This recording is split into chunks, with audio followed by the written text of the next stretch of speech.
Tanggal 1 Oktober, hari ke-275. Bacaan Matius pasal 1 sampai pasal 4. Silsilah Sang Raja.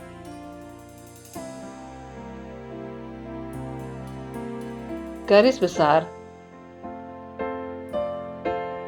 Mesias yang kedatangannya dijanjikan dengan antisipasi yang luar biasa dalam Perjanjian Lama, sekarang tiba di kitab pertama dari Perjanjian Baru, dan namanya adalah Yesus.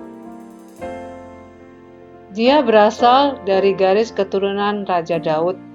Namanya berarti Tuhan menyelamatkan.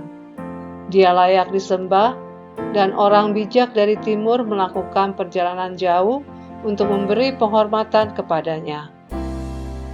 Dia akan menjadi terang bagi orang-orang bukan Yahudi, diumumkan oleh seorang pendahulunya dan menunjukkan kuasa atas setan, iblis, penyakit, dan kematian. Yesus akan melakukan semua ini dan lebih banyak hal lain lagi.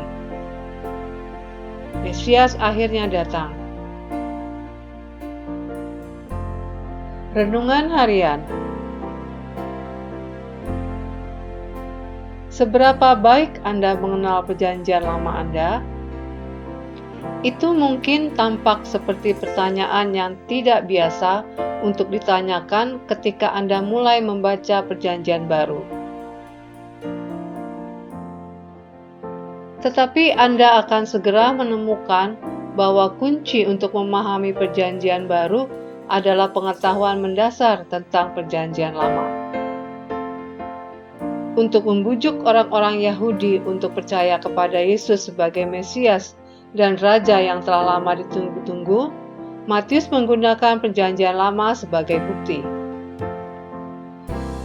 Ketika Yesus menghadapi 3 godaan oleh setan di padang gurun, ia mengutip Ulangan sebagai basis pembelaannya.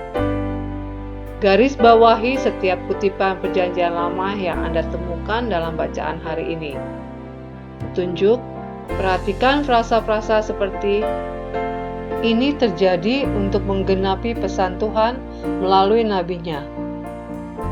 Kemudian habiskanlah beberapa menit tambahan untuk mencari nubuat Perjanjian Lama yang menjadi kenyataan pada Perjanjian Baru. Bukankah pantas untuk menutup waktu Anda di dalam firman Tuhan hari ini dengan berterima kasih kepada Tuhan bahwa janji-janji abadinya yang lama tetap dapat dipercaya? Anda tidak akan pernah membuat lapar orang yang memakan janji Tuhan.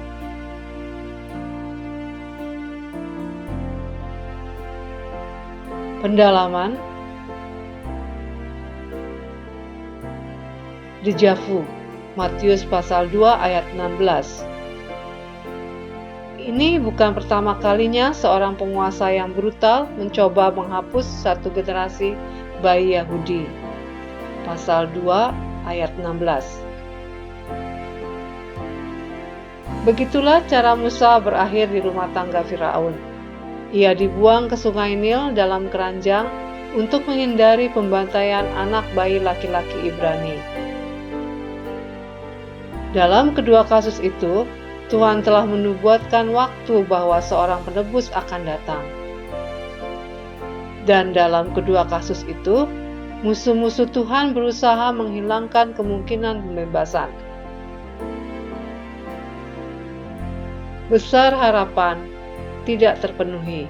Matius pasal 3 ayat 5. Kebanyakan orang Yahudi di zaman Yesus merindukan seorang pembebas untuk membebaskan mereka dari tumit besi penindasan Romawi. Tetapi banyak yang berpikir bahwa Mesias tidak akan datang sampai mereka cukup layak baginya.